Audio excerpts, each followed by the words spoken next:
Hello everyone, I'm Phoenix Tremayne, and today I'm going to talk about Days of Our Lives. I'm going to do the weekend review, but first, if you haven't done so, go ahead and subscribe where you'll get spoilers, accurate spoilers. You'll also get, information, news. We do lives, we do a lot here, so if you love soaps, this is a great place to be part of the soap fam. And I'm going to get right into it and just start talking about Days of Our Lives weekend review, because a lot of things happen. And I don't want this to be as long as My Young and Restless, which was 18 minutes. So, Gwen is pregnant. The worst kept secret ever. We all kind of knew this was going to happen, even though some fans were in denial. She comes to the realization after throwing up on Abigail. I know some fans weren't happy with that particular scene. One of my friends called me like, did Gwen really have to throw up on Abigail? But it is what it is.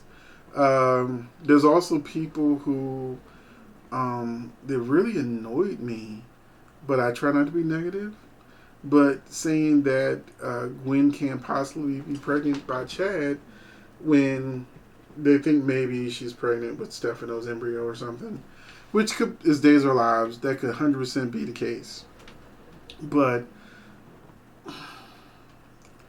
we all saw the scene.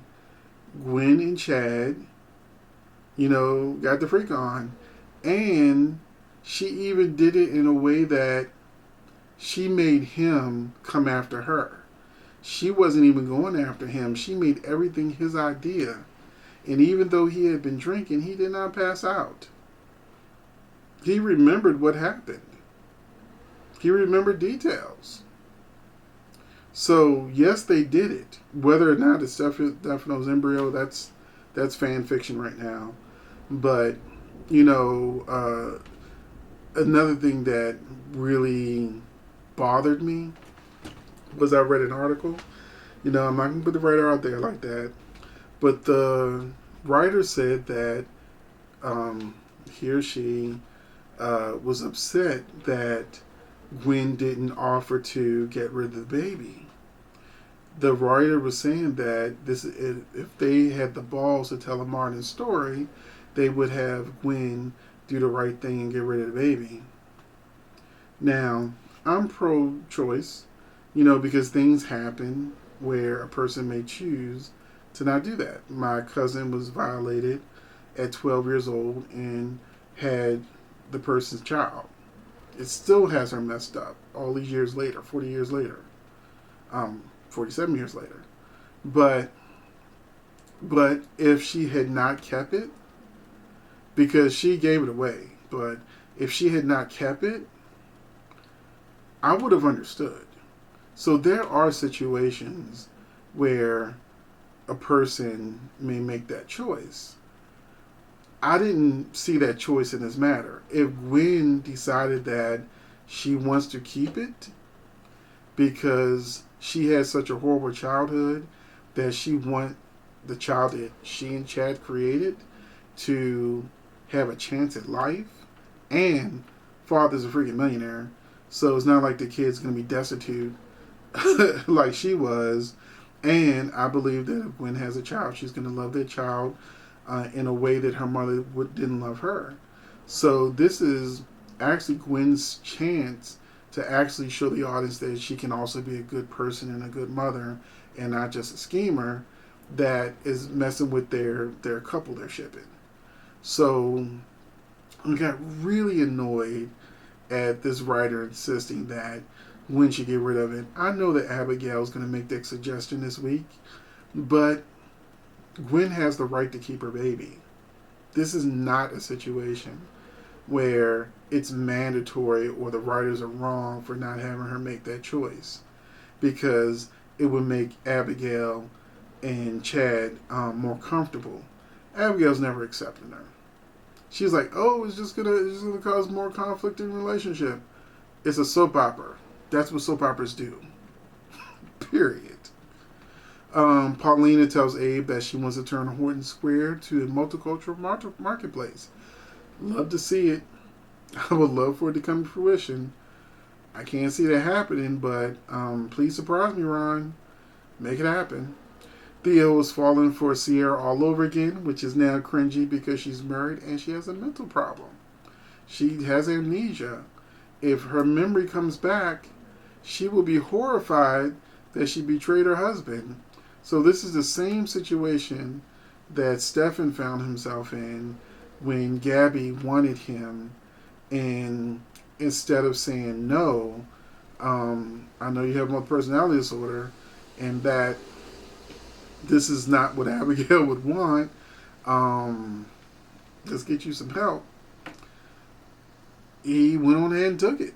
So if the rumor is true that the week of the 19th, Sierra is leaving for Africa with Theo, then yeah, there's going to be a lot of angry fans, especially the Sin fans that have been hoping against hope that Sierra and Ben are going to overcome this when she only's doing 16 episodes. She's leaving the show. So no, Ben and Sierra are not going to be together. You know, this has been torture for those fans that love those characters. But I understand she has to leave the show because she quit. She's only a reoccurring and coming whenever she feels like it. Period. Xander and Chanel got drunk, which is leading to them getting married. That's another thing upsetting Sarah and Xander fans.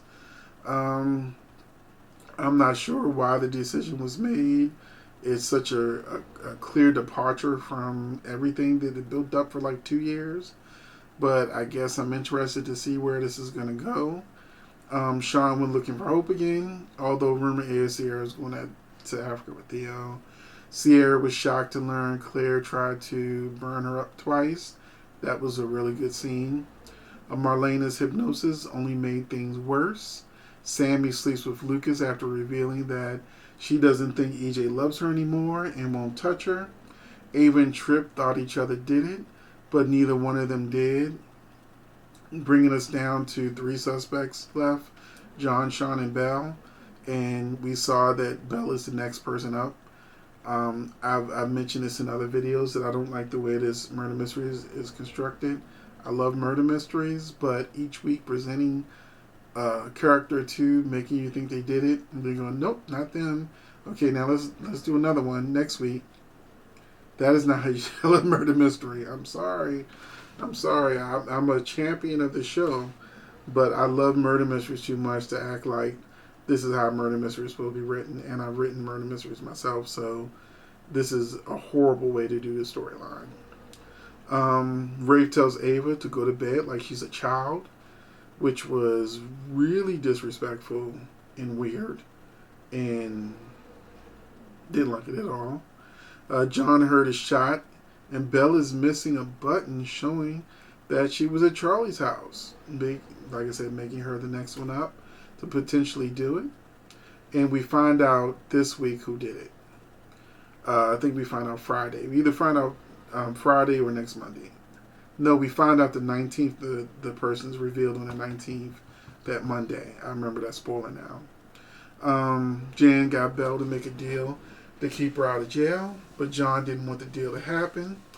John apologized to Jan because he seemed to be becoming more of himself. Paulina let Abe know that she mixes business with pleasure, and Lonnie picked up on it. That was a fun moment to watch. Lonnie realizing that her father and aunt may be into each other. Now we're going to get into the best actor of the week. Was Victoria Kuhnfall, finding out about Claire tried to burn her twice. That whole monologue she did was amazing, but also got to give it up for Tamara Braun. So we have a tie this week. Her struggles over the secret of her thinking Tripp did it was amazing and Emmy reel worthy. The best moment of the week was Sierra confronting Ben and Claire, and the worst moment of the week was Lonnie and Eli debating about the money. So let me get into the situation about the money, because I went right on social media and started talking about this. How this was one of the stupidest conversations I've ever heard in my life. You've got Victor, who, if it was Victor who offered Sierra free college, would Hope say no? Of course not. Victor gave her a whole trust fund. So if Paulina is as rich as the show has been saying, why wouldn't Lonnie accept her aunt's gift of a college fund for both her kids? That made absolutely no sense. Eli at least was a person of reason, saying, look, we're police officers. We're not going to be able to afford to send our kids to the college of their choice, full free ride where they won't have loans or anything. So it annoyed me that sometimes when writers who are not black, treat us like objects that are caricatures of and stereotypes. I mean, I remember when I saw Good Times, and I think JJ found $10,000 or something. And his mother was like, "Oh no, we got to give it away. We got to give it back. Let's take it to the police station." And to this day, I'm like, nobody in the hood where they struggle that bad. You got people in the building eating cat food. So the elevator never works. The heat don't be working. I can't see. I can't see. I can't see it. I just can't see it. I did a whole comedic skit about it way back in the day. But when I had a comedy variety show. But that conversation just annoyed the hell out of me. So before I cough my way out of this video, I'm going to go ahead and end it here. And I want you to let me know who you thought the best actor of the week was, what you thought was the best moment of the week, and what you thought was the worst moment of the week. And maybe even what you think about Lonnie almost not taking the money. Eventually they took the money. I was like, okay, thank you. Makes sense. Because on Young and Restless, it annoys the hell out of me that Devon's a billionaire and they don't even write him like he's a billionaire. So all that annoys me. And now Days of Our Lives is about to do the same thing. So let me know what you thought, and I'll see you in the next video.